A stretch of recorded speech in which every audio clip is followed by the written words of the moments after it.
For just £5 a month, you can get early access to all of our podcast episodes, copies of our script, access to further information, and that is just the tip of the iceberg. Head over to patreon.com/Sunday Night Mystery. £5 a month. That's cheaper than 15 minutes of parking at Bristol Airport. Yeah, I know, it's crazy, isn't it?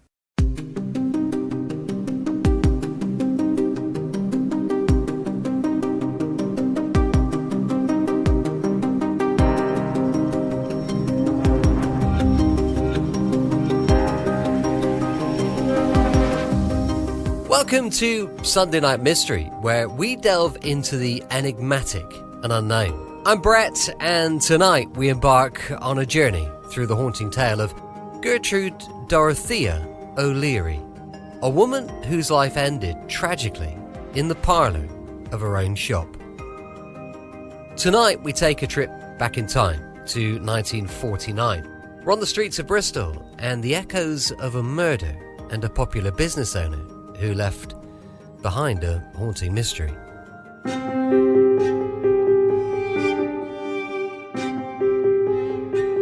In the heart of Bristol, amidst the hustle and bustle of Thomas Street in Stokes Croft, tragedy struck on a fateful June evening in 1949. Gertrude Dorothea O'Leary, the gentle proprietress of a modest beer-off licence, met a grisly end in her own shop parlour.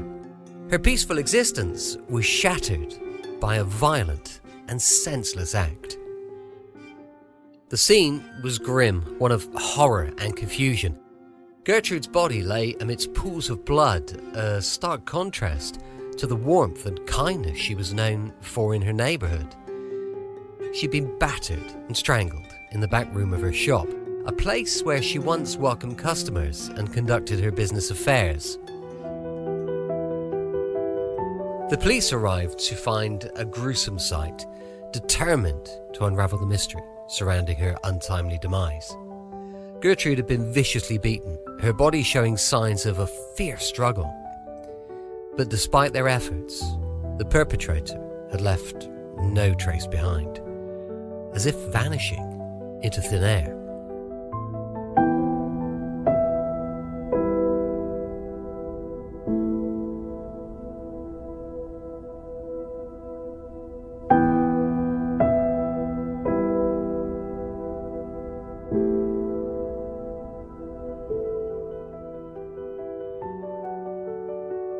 The motive seemed clear: robbery.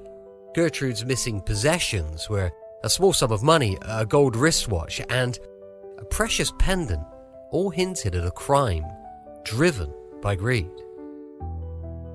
But as investigators dug deeper into Gertrude's life, they uncovered a woman with few enemies and a reputation for kindness. So, could robbery alone explain the brutality of her murder?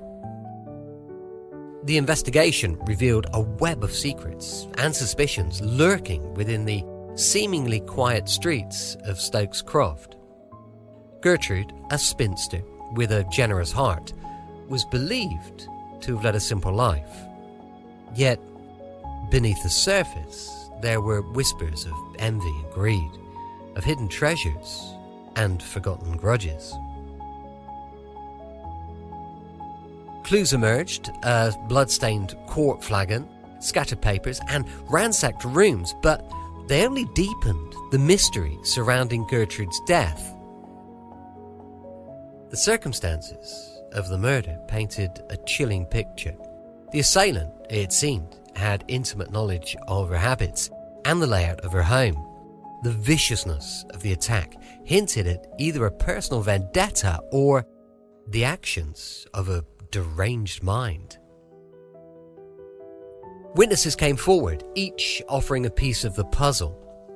From the retired engineer who discovered the open door to Gertrude's yard, to the sharp-eyed neighbours who'd noticed suspicious characters hiding in the shadows, a mysterious man lurking near Gertrude's shop, whispers of planned robberies, and a chilling encounter in a nearby alley.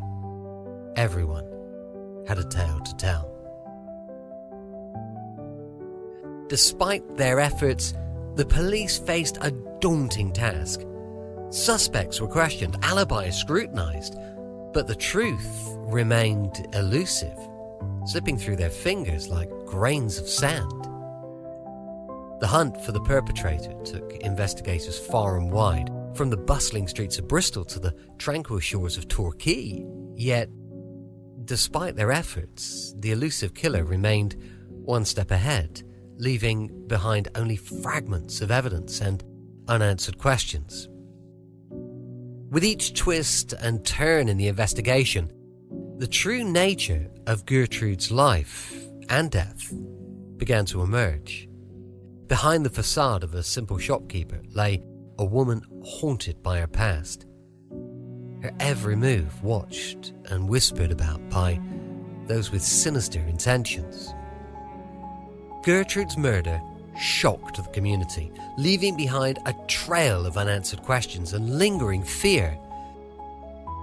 Her funeral was a somber affair, her memory shrouded in sorrow and uncertainty.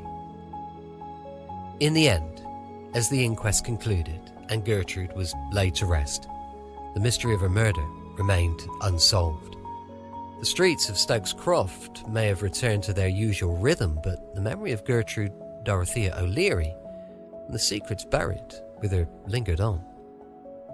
A testament to the darkness that can lurk within even the most seemingly ordinary of lives.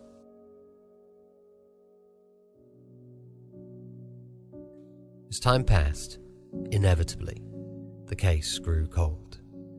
Its secrets buried beneath layers of speculation and doubt. But the memory of Gertrude O'Leary lives on, a reminder of the darkness that lurks within even the quietest corners of our world. Gertrude O'Leary's case raises numerous compelling questions about both the investigation and the broader circumstances surrounding her death. While Gertrude's possessions were stolen, the extreme brutality of the crime seems disproportionate to a simple robbery. Could there have been a personal motive, such as revenge or jealousy or hidden grudges? Did Gertrude have any unknown secrets or assets or relationships that could have made her a target? The murderer seemed to have intimate knowledge of her habits and the layout of her shop.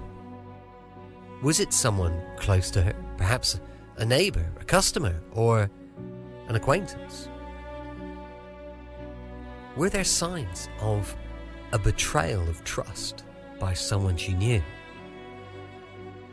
We delve deeper and question the significance of the evidence found. The bloodstained quart flagon, was it the murder weapon, or did it simply belong to the shop? Could it provide any leads about the perpetrator? There were ransacked papers in the rooms, but what was the killer searching for? Was it more than money or valuables? Why is Gertrude's gold wristwatch and pendant taken specifically? Could these items have sentimental or symbolic value to the killer? And where are those items now? Almost 80 years on, that gold wristwatch and the pendant could still exist. Is there a possibility that someone, maybe in Bristol or the surrounding area, inadvertently owns these items? Multiple witnesses mentioned suspicious characters near Gertrude's shop. Who was the mysterious man lurking nearby? Could he have been involved, or was this a red herring? Or could he have witnessed something? Did anyone see this man more clearly, or was the description too vague? Were there planned robberies in the area around the time of the murder? And if so, were these connected to Gertrude's death? Why did the case go cold, despite an extensive investigation? Were there suspects with weak alibis or overlooked details that could have changed the outcome?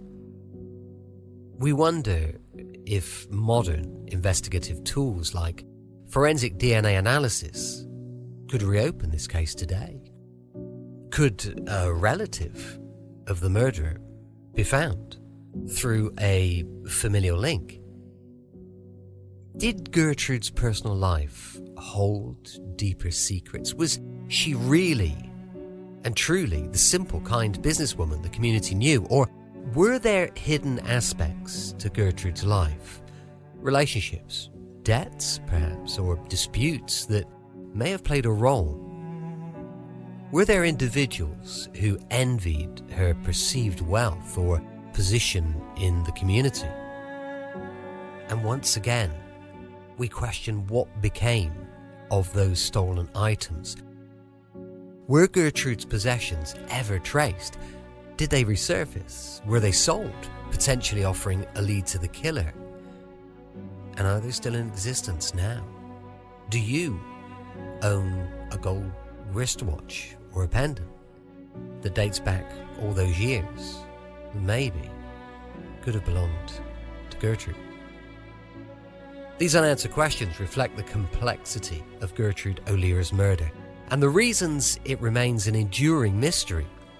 The mix of robbery, brutality, personal connections, and community whispers makes this case particularly haunting and full of unresolved threads.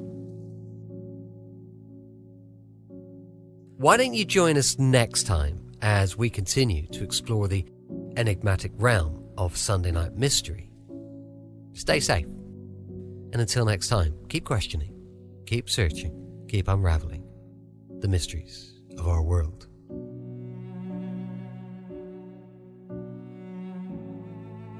If you have any information about tonight's or any of the cases that we feature, please contact your local authorities. Because time, like a merciless predator, marches on, leaving behind shattered dreams and broken promises. Yet, amidst those shadows of despair, glimmers of hope remain.